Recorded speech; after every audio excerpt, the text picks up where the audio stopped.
দর্শক, আমি এখন রয়েছি আমাদের ভোলা জেলা শহরের যেই পিটিআইয়ের দক্ষিণ পাশে, সরকারি কলেজের একটু দক্ষিণ পাশে। এখানে হচ্ছে যে মাশাআল্লাহ ফিলিং স্টেশন রয়েছে এই জায়গায়। তো এটা হচ্ছে তেলের পাম্প।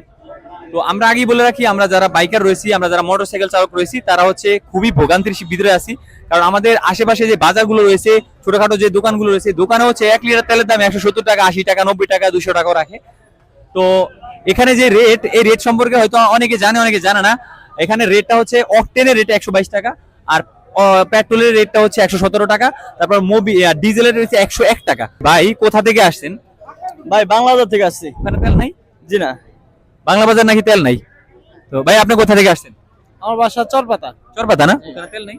তেল আছে, এই কাজে আসছে তো সেই হিসাবে নিয়ে নিচ্ছি। 140 টাকা দেন নেওয়া লাগে। 140 না? জি।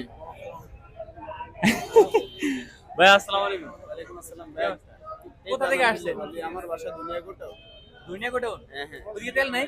না, ওইদিকে অনেক তেল আছে। এমনি তেল শেষ হয়েছে কলেজের সামনে। অনিয়া নেই বেরিয়ে নিতাছি খালি। ওদিকে তেল কত করে চলে আপনাদের দিকে? আমগো ওইদিকে তেল চলে গিয়ে 150 টাকা। 150 না? আর নাহলে তো তেলই মাঝে মধ্যে পাওয়া যায় না।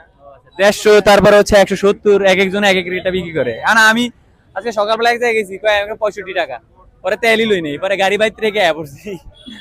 তো যাই হোক, আপনাদেরকে দেখানোর চেষ্টা করতেছি তেলের দাম কিন্তু বাড়ে নাই। কারণ তেলের দাম হচ্ছে অকটেনের দাম 122 টাকা, পেট্রোলের দাম 117 টাকা, তারপর হচ্ছে ডিজেলের দাম 101 টাকা। তো এখন বাড়তি রেটটা কেন?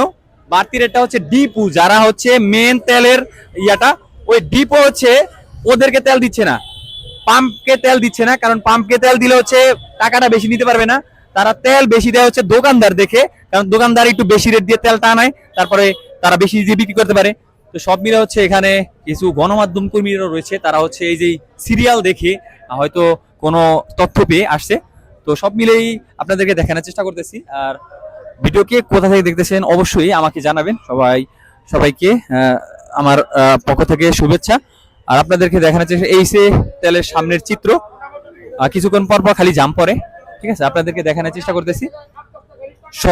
এখানে হচ্ছে 500 টাকার করে তেল দেওয়া হচ্ছে প্রত্যেকটা বাইক, যারা প্রতিটা মোটরসাইকেলে 500 টাকার করে তেল দিতেছে। তো দেখানোর চেষ্টা করতেছি আপনাদেরকে। ভাইয়া কত টাকার করে তেল দেওয়া হচ্ছে এখানে? 500 টাকা। 500 টাকা বেশি দিচ্ছে না? আচ্ছা, 500 টাকার বেশি তেল এখানে আর দিচ্ছে না। তো আমি এখন রয়েছে একেবারে সামনে, তো আপনাদেরকে দেখানোর চেষ্টা করতেছি। আর যারা হচ্ছে যে যেখান থেকে ভিডিওটি দেখতেছে অবশ্যই শেয়ার করে দিবেন। আর আপনার বাজার হোক আর যেখানে হোক, দোকানে যদি বেশি বেশি তেল, বেশি রেট দিয়ে হচ্ছে দোকানদার তেল রাখে, তেলের দাম রাখে, তো আপনারা হচ্ছে ওখান থেকে একটু প্রতিবাদ করার চেষ্টা করবেন যার জায়গা থেকে। কারণ এই পাম্পকে তেল দিচ্ছে না ডিপু, আর ডিপু হচ্ছে দোকানদারকে তেল দিচ্ছে একটু বেশি রেট পায়া, ঠিক আছে? সব মিলেই আমরা যারা বাইকার রয়েছি তারা হচ্ছে পুরো ভোগান্তি সৃষ্টির ভিতরে আছি। তো ভালো থাকবেন, আবার কোনো একটা ভিডিওতে দেখা হবে। আসসালামু আলাইকুম।